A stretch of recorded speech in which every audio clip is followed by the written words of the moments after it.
Queridos irmãos e irmãs, vos saúdo com a paz do Senhor. Hoje a nossa meditação vai ser em Lucas, capítulo 7, verso 36 em diante. Tendo sido convidado por um dos fariseus para jantar, Jesus foi à casa dele e reclinou-se, como era de costume, junto à mesa. Assim que tomou conhecimento que Jesus estava reunido à mesa na casa do fariseu, certa mulher daquela cidade, uma pecadora, trouxe um frasco de alabastro cheio de perfume e, posicionando-se atrás de Jesus, prostrou-se aos seus pés e começou a chorar. Suas lágrimas molharam os pés de Jesus, mas ela, em seguida, os enxugou com os próprios cabelos, beijou-os e os ungiu com perfume. Queridos irmãos e irmãs, Jesus recebe um convite de um homem muito influente na sociedade. Provavelmente essa história se passa na cidade de Naim. Um fariseu chamado Simão, que convida Jesus para ir em sua casa, porque ele vai dar um jantar ao mestre e queria que Jesus estivesse nesse jantar. Jesus de pronto aceita o convite e vai até a casa desse fariseu para jantar com ele. Quando Jesus chega na casa desse fariseu, nós começamos a perceber que, na realidade, esse fariseu não convidou Jesus para jantar com ele porque queria honrar Jesus ou porque se sentia honrado em receber Jesus em sua casa. Pelo contrário, esse fariseu convida Jesus porque queria, de alguma forma, provar que Jesus era uma farsa, que Jesus não era um profeta de Deus. E como a gente sabe desses indícios? Porque naquele tempo as ruas não eram asfaltadas e existia um costume de andar com sandálias. Então, naturalmente, alguém que anda com sandálias em cima de barro ou de areia vai sujar os seus pés. Por esta razão, surgiu-se uma tradição que, quando um visitante chegava em sua casa, se fornecia uma bacia com água para que este visitante limpasse os seus pés, para que não assentasse ou adentrasse a casa com os pés sujos. E quando Jesus chega à casa desse fariseu, ele não recebe uma bacia com água para lavar os seus pés. Um segundo indício que prova que Jesus não era bem recebido naquela casa era que os profetas, os estudiosos, os homens poderosos, os influentes, quando recebiam alguém em sua casa, eles saudavam com o ósculo santo, que na realidade era um beijo no rosto, para que simbolizasse ali que ele tinha empatia com aquela pessoa. Mas quando Jesus chega, ele não sauda, ele não cumprimenta como se deve ser cumprimentado, ele não sauda Jesus, o fariseu não sauda Jesus com ósculo, simbolizando então que Jesus não era uma pessoa que o fariseu tinha apreço, que na realidade Jesus estava ali para ser provado, para que fosse desmascarado, entre aspas. Terceiro indício de que Jesus não era bem-vindo àquele local é que ele não foi ungido com a santa unção. Costumava-se ungir os visitantes, principalmente os rabinos, os mestres, os sacerdotes. Quando iam visitar alguém, eles recebiam um óleo, um azeite perfumado sobre sua testa, simbolizando que ele era ungido de Deus. Mas nem bacia com água, nem ósculo santo e nem foi ungido Jesus quando chegou na casa desse fariseu. Dessa forma, Jesus já se assenta à mesa como uma pessoa que não é bem-vinda àquele lugar. Ele senta à mesa depois de passar por todo este constrangimento de não ser bem recebido, como mandava a tradição. Mas surge então uma personagem extraordinária no meio dessa história. Uma mulher que tinha uma má fama na cidade. O texto a denomina como uma pecadora. Queridos, na maioria das vezes, quando você vê na Bíblia, nos textos sagrados, pecadora, dá alusão, significa que esta mulher, denominada pecadora, era uma prostituta, alguém imundo, alguém impuro, alguém que tinha uma má fama. A sua má fama era tão grande que quando ela chega na casa do fariseu, ele diz em um dado momento, se Jesus soubesse quem é essa mulher, ele não permitiria que ela tocasse nele. Ou seja, ela era tão imunda, tão suja, tão impura, tão mal falada, que nem sequer o toque desta mulher era permitido por aqueles que se achavam santos, separados, servos de Deus. Essa mulher que tinha essa má fama, ela descobre, ela ouve falar pela notícia que estava correndo solta na cidade, que Jesus está na casa desse fariseu, que ele está lá jantando com ele. Então, ela pega um vaso de alabastro, que era um utensílio muito precioso, muito caro, cheio de unguento, um perfume também muito precioso, muito caro, e vai até o local onde Jesus está. Percebam que atitude interessante, ela já chega entrando e se ajoelhando aos pés de Jesus. Ela vai até a casa do fariseu, ela chega ao local, à mesa que Jesus está sentado e se ajoelha aos seus pés. E o texto diz que ela começa a chorar.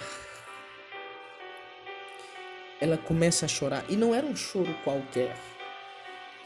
O choro que esta mulher estava derramando era um choro profundo, um choro de alguém que estava desesperado por uma mudança, por uma transformação.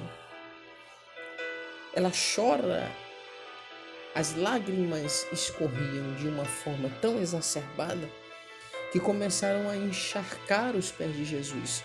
E o texto é claro, quando ela vê que as lágrimas estão molhando os pés de Jesus, ela começa a limpar os pés do mestre com os cabelos. Ela percebe que os pés de Jesus estão sujos.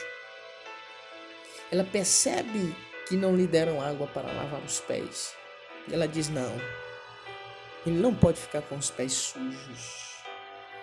E ela limpa os pés deste homem, de Jesus. Ela passa o cabelo nos pés de Jesus. Ela faz o que o fariseu não fez. Ela limpa os pés dele e enxuga, ela limpa com os cabelos. Ela começa também a beijar os pés de Jesus. E por último, ela unge os pés de Jesus com unguento. De repente o fariseu pensa, se Jesus soubesse quem está te tocando, quem está tocando nele, ele não permitiria, porque essa mulher é uma pecadora. Ela tem uma má fama, ela é mal falada, todo mundo conhece ela pelo pecado dela, pelo erro dela, mas ela está ali tratando Jesus como ele deveria ser tratado. Mas quem tinha tudo quem tinha todas as possibilidades de honrar Jesus, quem era puro, santo, consagrado, não honrou. Mas esta pecadora está tratando Jesus com honra. Jesus então conhece os pensamentos deste homem, deste fariseu, e lhe conta uma parábola e diz: olha, certo credor tinha 2 devedores, um devia 500 denários e o outro devia 50 denários. Este credor perdoou a dívida de todos os dois, tanto do que devia 500 quanto do que devia 50 denários. Então ele pergunta para o fariseu: quem vai amar mais o credor? O que devia mais ou o que devia menos? Ele diz: suponho que o que devia menos, que o devia mais. Então Jesus diz: falastes bem, o que devia mais, amará mais. O que tinha dívida maior, amará de forma maior. Esta mulher está me tratando da forma que você não me tratou. E ele diz: quando eu cheguei, tu não me deu água para lavar os pés. Tu deixou eu entrar na tua casa com os pés sujos. Mas ela está lavando os meus pés com as lágrimas e está limpando com os cabelos. Você não me saudou com o ósculo santo, mas ela está beijando os meus pés. Você não me ungiu a cabeça com o azeite, mas ela com perfume unge os meus pés.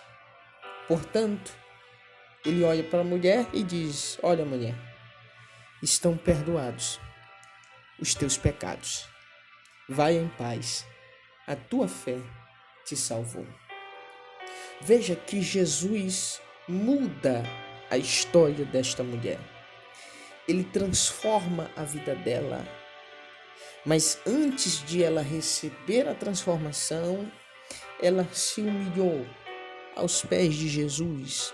Ela honrou a Jesus como um rei, como um senhor. Ela não se importa com a sua má fama. Ela não se importa com o seu nome sujo. Tudo que ela quer é se prostrar aos pés de Jesus e o honrar como um grande rei, como um grande senhor. E ela gera o seu milagre, porque a adoração, a humilhação gera milagre. Quando você reconhece a grandeza de Deus, você se desfaz das suas forças, se desfaz da sua inteligência, se desfaz de si mesmo e reconhece a grandeza de Deus. Você gera um milagre. O milagre só pode ser gerado com humilhação. O milagre só pode ser recebido com humilhação diante de Deus. Você quer uma dádiva de Deus? Se humilhe aos pés dele. O milagre não pode ser comprado. Você não pode chegar com uma nota de 100 e comprar o milagre. O milagre, ele não pode ser comprado por posições. Somente por humilhação se obtém o milagre. Jesus muda a vida desta mulher, mesmo com tudo à sua volta dizendo o contrário. Tudo dizendo que ela não poderia ir até Jesus, que ela era suja demais para que Jesus a recebesse. Ela foi porque ela queria gerar o seu milagre e a oportunidade era aquela. Percebam que o fariseu tenta usar o seu passado contra ela. Ele diz: se ele soubesse quem é ela. Preste atenção. Todas as vezes que você se posicionar, todas as vezes que você se colocar no lugar que Deus quer, o inimigo vai levantar alguém para usar o teu passado contra você. Porque o inimigo, ele trabalha no meio da acusação. Ele vai usar o seu passado para impedir o seu futuro, o seu progresso. Mas Jesus nos diz: não temas. A tua fé te salvou. Em Romanos 8, capítulo 8, versículo 1 está escrito: nenhuma condenação há para os que estão em Cristo Jesus, que não andam segundo a carne, mas segundo o Espírito. Se você se posicionou, se você tomou o lugar que Deus quer que você esteja, ninguém pode impedir o teu progresso. Mesmo que a tua família não acredite em você, mesmo que os teus amigos não acreditem em você, mesmo que os teus irmãos não acreditem em você, mesmo que o mundo não acredite em você, siga em frente. Siga em frente. Mas ninguém acredita em mim, não importa. Siga em frente, porque Deus acredita em você. Deus acredita na sua capacidade. Siga em frente. Mesmo com tudo dizendo que não, mesmo com tudo provando o contrário da tua caminhada, siga para a direção que Deus está te guiando, porque Deus acredita em você. Deus acredita no teu potencial. Deus te escolheu desde o ventre da tua mãe e escreveu a tua história, porque Ele sabe que você é capaz, que você pode, que você consegue. Não desista, siga em frente, porque Deus acredita em você. E se Deus acredita em você, o resto não importa. O resto não importa. Você só não é nada. Você só é nada sem Deus. Se você perder um carro, você vai continuar sendo alguém. Se você perder amigos, você vai continuar sendo alguém. Se você perder casa, você vai continuar sendo alguém. Se você perder dinheiro, você vai continuar sendo alguém. Mas se você perder Deus, se você não tiver Deus, você pode ter tudo, mas não vai ser nada. Não vai ser ninguém. Sem Deus, nós não somos nada. Sem Deus, nós não somos ninguém. E se Deus acredita em você, você precisa seguir em frente, porque você vai vencer. Porque Jesus vai mudar a tua vida. Ele vai te dar uma palavra de transformação, de cura, de restauração, de libertação. Ele vai. Agora gera um milagre com a tua humilhação. Jesus mudou a vida desta mulher e vai mudar a tua também, porque Ele é o mesmo ontem, é o mesmo hoje e será o mesmo eternamente. Deus não mudou, Ele é o mesmo e sempre será. Toma esta palavra no teu coração, que Deus abençoe tua vida, tua história, em nome do Pai, do Filho e do Espírito Santo. Um abraço, seu amigo Lucas Palix.